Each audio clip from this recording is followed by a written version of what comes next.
Assalamualaikum warahmatullahi taala wabarakatuh. Bismillah, alhamdulillah, wassalatu wassalamu ala rasulillah wa ala alihi wa sahbihi wa mawalah. Amma ba'du. Allahumma salli ala sayyidina Muhammad wa ala ali sayyidina Muhammad. Syukur alhamdulillah kita bisa berjumpa kembali dalam channel ini. Semoga kita semua selalu ada dalam lindungan Allah Subhanahu wa taala. Dipanjangkan umur, disehatkan jasmani dan rohani, senantiasa diberikan rizki yang berlimpah oleh Allah Subhanahu wa taala. Salawat dan juga salam semoga tetap tercurah limpahkan kepada baginda Nabi Shallallahu Alaihi Wasallam, tidak lupa kepada keluarganya, kepada sahabatnya, kepada tabiin tabiatnya, juga sampai kepada kita semua selaku umatnya. Amin ya Allah ya Rabbal Alamin. Hadirin sahabat beriman yang dirahmati Allah, Allah Subhanahu Wa Taala sudah menentukan rezeki setiap makhluknya yang hidup di dunia ini.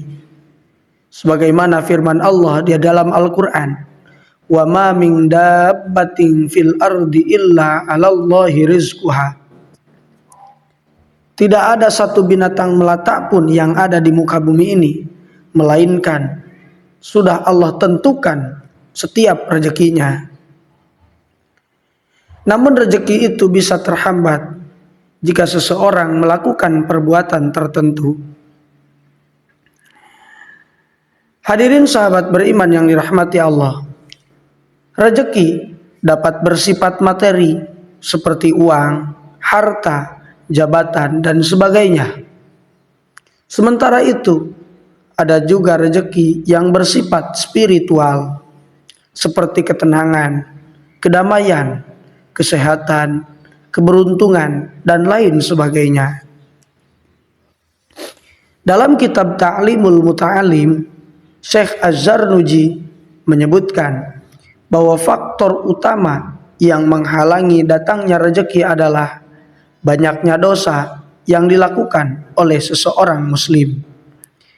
Keterangan ini juga diperkuat oleh sabda Rasulullah Shallallahu Alaihi Wasallam yang berbunyi bahwa seseorang pasti mengalami hambatan rezeki karena dosa yang ia perbuat.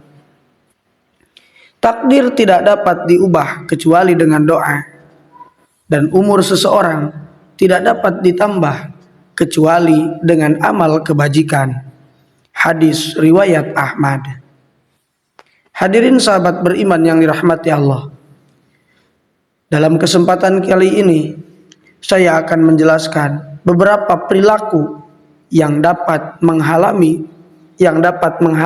datangnya rezeki. Silahkan tonton video ini sampai akhir. Dan bagi sahabat semua yang belum bergabung dengan channel ini, silahkan bergabung dengan cara tekan tombol subscribe, like, dan juga komen untuk membantu mengembangkan channel ini menjadi channel yang lebih baik dan lebih bermanfaat lagi. Semoga kebaikan sahabat semua dibalas oleh Allah Subhanahu wa taala. Amin ya Allah ya Rabbal Alamin. Hadirin sahabat beriman yang dirahmati Allah, perilaku yang pertama yang dapat menghalangi datangnya rezeki adalah tidur di waktu subuh.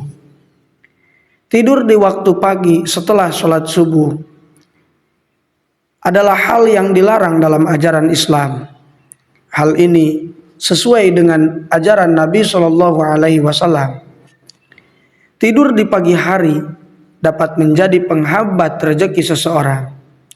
Sedangkan dalam kitab Madarijus Salikin, Syekh Ibnul Qayyim Al-Jauziyah menjelaskan bahwa tidur setelah subuh hingga matahari terbit termasuk dalam kategori makruh. Menurutnya, waktu tersebut adalah saat utama turunnya rezeki dan datangnya berkah dari Allah Subhanahu wa taala. Ada banyak hadis yang membahas mengenai hal tersebut. Salah satunya hadis yang diriwayatkan dari Ibnu Abbas radhiyallahu anhu. Beliau berkata bahwa Nabi Shallallahu alaihi wasallam bersabda, "Idza shallaitumul fajra fala tanamu hatta tatlubu rizqakum." Setelah salat fajar, janganlah tidur sehingga kamu lalai mencari rezeki. Hadis riwayat At-Tabrani. Hadis yang diriwayatkan oleh Imam Ahmad dan Imam Al-Baihaqi juga menjelaskan hal demikian, bahwa tidur di pagi hari dapat menghalangi datangnya rezeki. Sedangkan dalam hadis yang lain dijelaskan bahwa Rasulullah Shallallahu alaihi wasallam pernah berdoa untuk umat Islam pada waktu tersebut, yaitu waktu pagi hari, dengan kata-kata, Allahumma barik li ummati fi bukuriha. Allahumma barik li ummati fi bukuriha. Yang artinya, ya Allah, berkahilah umatku pada waktu pagi harinya. Hadis riwayat Abu Dawud, Ibnu Majah, dan At-Tirmidzi. Penyebab yang kedua yang menjadi faktor penyebab sulitnya rezeki adalah syirik. Syirik dianggap sebagai salah satu hal utama yang dapat menjadi penghalang rezeki seseorang. Rezeki yang dimaksud di sini mencakup pemenuhan kebutuhan hidup dan keamanan. Pentingnya menjauhi perbuatan syirik sudah ditegaskan di dalam Al-Quran, surah Al-Quraisy ayat 3 sampai 4. Allah Subhanahu wa taala berfirman, A'udzu billahi minasyaitonir rajim. Falya'budu rabb hadzal bait alladzi at'amahum min ju'in wa amanahum min khauf. Yang artinya, maka hendaklah mereka menyembah Tuhan pemilik rumah ini, yaitu Ka'bah, yang telah memberi mereka makanan untuk menghilangkan lapar dan mengamankan mereka dari rasa takut. Quran surah Al-Quraisy ayat 3 sampai 4. Yang ketiga adalah memutus tali silaturahmi. Hadirin sahabat beriman yang dirahmati Allah, memutus tali silaturahmi dapat menjadi faktor penghambat rezeki seseorang. Bahkan dalam sebuah hadis Rasulullah Shallallahu alaihi wasallam menjelaskan ancaman bagi mereka yang memutuskan tali silaturahmi. Tidak ada dosa yang lebih pantas mendapatkan balasan yang cepat bagi para pelaku di dunia, sekaligus dosa yang disimpan untuknya di akhirat, selain dari perbuatan zalim dan memutuskan tali silaturahmi. Hadis riwayat Abu Dawud. Sebagai manusia, kita seharusnya selalu memelihara tali silaturahmi agar rezeki dapat mengalir dengan lancar tanpa adanya hambatan. Pemikiran ini juga ditegaskan oleh baginda Nabi Shallallahu alaihi wasallam dalam hadis yang diriwayatkan oleh Imam Muslim. Man aroda ayyub satolahu fi rizkihi wa ayyum sa'alahu fi asarihi fal yasil rahimah. Siapapun yang berkeinginan rezekinya diperluas atau umurnya panjang, maka hendaklah ia menjaga silaturahmi. Hadis riwayat Muslim. Penyebab yang keempat adalah selalu lalai dalam beribadah kepada Allah Subhanahu wa taala. Mengabaikan kewajiban beribadah karena terlalu sibuk mencari rezeki, itu adalah perbuatan yang salah. Perbuatan itu justru termasuk dalam perilaku yang dapat menjadi penghalang rezeki terbuka. Allah Subhanahu wa taala memberikan peringatan terkait hal ini dalam firman-Nya di surah Al-Munafiqun ayat 9. A'udzu billahi minasyaitonir rajim. Bismillahirrahmanirrahim. Ya ayyuhalladzina amanu la tulhikum amwalukum wala auladukum an dzikrillah wa may yaf'al dzalika faulaika humul khasirun. Yang artinya, wahai orang-orang yang beriman, jangan biarkan harta dan anak-anakmu menyibukkanmu sehingga kamu lupa mengingat Allah Subhanahu wa taala. Wa may yaf'al dzalika faulaika humul khasirun. Dan barang siapa yang melakukan hal ini, mereka adalah orang-orang yang merugi. Quran surat Al-Munafikun ayat 9. Penyebab yang kelima adalah banyaknya dosa.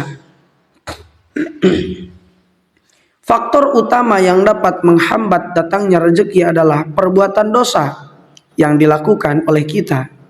Dalam sebuah hadis, Nabi Shallallahu Alaihi Wasallam bersabda, seseorang hamba dapat terhalang rezekinya karena dosa-dosanya yang dilakukannya. Hadis riwayat Ahmad. Meskipun seseorang telah berusaha sebaik mungkin, tetapi jika ia terus melakukan dosa, hal ini dapat menjadi penghalang terhadap datangnya rezeki. Dosa-dosa tersebut dapat berupa tindakan tidak jujur dalam pekerjaan seperti korupsi, penipuan, atau pencurian, maupun dosa di luar pekerjaan seperti perbuatan zina, konsumsi minuman keras, berjudi, dan lain sebagainya. Penyebab yang keenam adalah durhaka kepada orang tua. Al-Quran dan Al-Hadis telah menegaskan pentingnya berbakti kepada kedua orang tua. Bahkan terdapat anjuran untuk tetap mendoakan orang tua yang telah meninggal dunia. Melakukan perbuatan durhaka kepada orang tua juga diidentifikasi sebagai salah satu faktor yang dapat menghambat rezeki seseorang. Rasulullah Shallallahu Alaihi Wasallam pernah bersabda, jika seorang hamba tidak lagi mendoakan orang tuanya, maka rezekinya akan terputus. Hadis riwayat Al-Hakim dan Ad-Dailami. Faktor yang ketujuh adalah memberi janji palsu saat kita berdagang. Hadirin sahabat beriman yang dirahmati Allah, perhatian yang sebaiknya diberikan oleh para pedagang adalah untuk menghindari memberikan janji palsu kepada calon pembeli. Tindakan ini dapat menghambat datangnya rezeki dan keberkahan dalam transaksi jual beli. Sebagaimana dijelaskan dalam hadis, sumpah itu dapat membuat barang dagangan laku, tapi dapat merugikan keuntungan. Hadis riwayat Bukhari dan Muslim. Dalam riwayat yang lain juga disampaikan pesan serupa, bahwa jangan sering bersumpah saat berjualan, karena sumpah dapat membuat barang dagangan laris tetapi merugikan keuntungan. Hadis riwayat Muslim.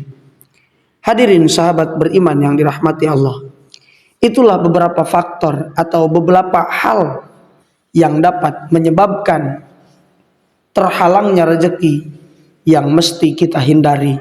Semoga kita semua dijauhkan dari penyebab terhalangnya rezeki tersebut, dan semoga Allah Subhanahu wa taala senantiasa melancarkan rezeki kita, melancarkan segala urusan kita, sehingga kita termasuk orang-orang yang diberikan rizki dan keberkahan oleh Allah Subhanahu wa taala. Amin ya Allah ya Rabbal alamin. Hadirin sahabat beriman yang dirahmati Allah, terima kasih sudah menonton video ini. Semoga video ini bermanfaat bagi kita semua, dan semoga dengan kita menonton video ini menjadi bekal untuk kita hidup di dunia ini sampai kita mati. Amin ya Allah ya Rabbal alamin. Itu saja yang bisa saya sampaikan. Semoga bermanfaat. Mohon maaf apabila terdapat kesalahan. Khudh ma sofa wada' ma qadar.